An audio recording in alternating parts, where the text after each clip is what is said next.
வாடிய பயிரை கண்டபோதெல்லாம் வாடிய வள்ளலார் அவர்களை பற்றி இப்போது நாம் காணலாம். ராமலிங்க அடிகள் துறவியைப் போல வாழ்ந்தாலும் தன் மீது அன்பு கொண்ட அன்பர்களுக்காகவும் அடியார்களுக்காகவும் மிகவும் மனமிரங்குவார். அவர்களுக்கு ஏற்படும் துன்பங்கள் கண்டு மனம் வருந்துவார். வடலூர் ராமலிங்க அடிகள் தமிழ், வடமொழி மற்றும் பல மொழிகளிலும் ஆழ்ந்த புலமை பெற்றவர். எளியோரை வாழ்விக்க வந்த வள்ளல். வடலூர் ராமலிங்கம் என அறியப்படும் இவர் ஓதாதுணர்ந்த அறிஞர், சமூக சீர்திருத்தவாதி, ஆன்மீக சொற்பொழிவாளர், நூலாசிரியர், பதிப்பாசிரியர், மொழி ஆய்வாளர், சித்த மருத்துவர், பொது தொண்டாற்றிய புனிதர் என பன்முகங்களை கொண்டவர். திருவருட்பிரகாச வள்ளலார் என்று மக்களால் அன்புடன் அழைக்கப்படுபவர்.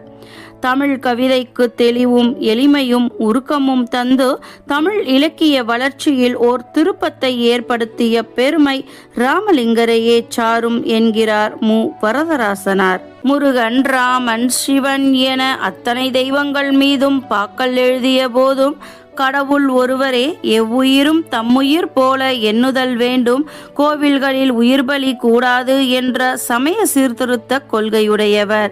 சாதி சமய வேற்றுமைகளையும் வழிபாட்டுச் சடங்குகளையும் மறுத்து இறையை ஒளிவடிவமாக வணங்கும் அருட்பெருஞ்சோதி வழிபாட்டை முன்வைத்தவர். தனது சமரச சுத்த சன்மார்க்க கொள்கைக்காக தனிக்கொடி தனிச்சபை கண்ட இவர் அருட்பெரும் ஜோதி தனிப்பெரும் கருணை என தனி முழக்கம் கொண்டவர். வடலூரில் சத்திய ஞான சபையையும் சத்திய தர்மசாலையையும் நிறுவி ஜீவகாருண்யத்தை வலியுறுத்தியவர். வாடிய பயிரை கண்டபோதெல்லாம் வாடினேன் என்று இவர் ஏற்றிய அணையா அடுப்பு இன்றளவும் வடலூர் தர்மசாலையில் மக்களின் பசியாற்றிக் கொண்டிருக்கின்றது. இளமையிலேயே கவிதை பாடும் ஆற்றலை இறையருளால் பெற்றார் ராமலிங்கர். அவரது எதிரிகள் கூட வணங்கி போற்றும் தூய வாழ்க்கை வாழ்ந்தவர். விருத்தம் என்னும் பாவகையில் ஆயிரக்கணக்கான பாடல்களை பாடினார். தாயுமானவர் போன்று சமய சமரச நெறியை போற்றியவர். அருட்பெரும் ஜோதி தனிப்பெரும் கருணை என்பது இவரது தாரக மந்திரம். கீர்த்தனை, கும்மி, கன்னி, சிந்து முதலிய நாட்டுப்புற வடிவங்களை தம் பாடலில் கையாண்டவர். தனது 9வது அகவையில் கந்தக்கோட்டம் முருகன் மேல் தெய்வமணி மாலை இயற்றியவர். மனுமுறை கண்ட வாசகம், ஜீவகாருண்ய ஒழுக்கம் என்ற 2 உரைநடை நூல்களையும் ஏறத்தாழ 6000 பாக்கள் 6 திருமுறைகள் கொண்ட திருவருட்பாவையும் இயற்றியுள்ளார். சைவ வைணவ சமயங்களிடையே ஏற்பட்ட காழ்ப்புணர்ச்சியை இந்நூற்றாண்டு புலவர்தம் படைப்புகளில் கண்டதாலோ என்னவோ சமயங்களிடையே சமரசத்தை வலியுறுத்துகிறார்.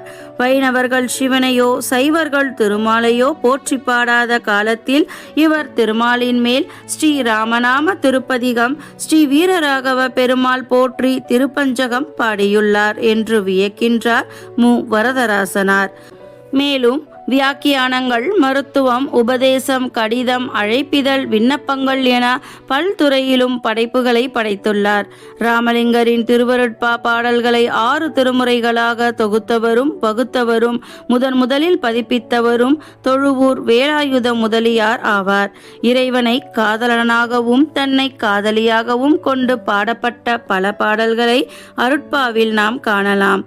ஏன் உரைத்தேன் இரக்கத்தால் எடுத்துரைத்தேன் கண்டீர், யான் அடையும் சுகத்தினை நீர்தான் அடைதல் குறித்தே என்று தான் பாடல்களை இயற்றிய காரணத்தையும் கூறுகின்றார்.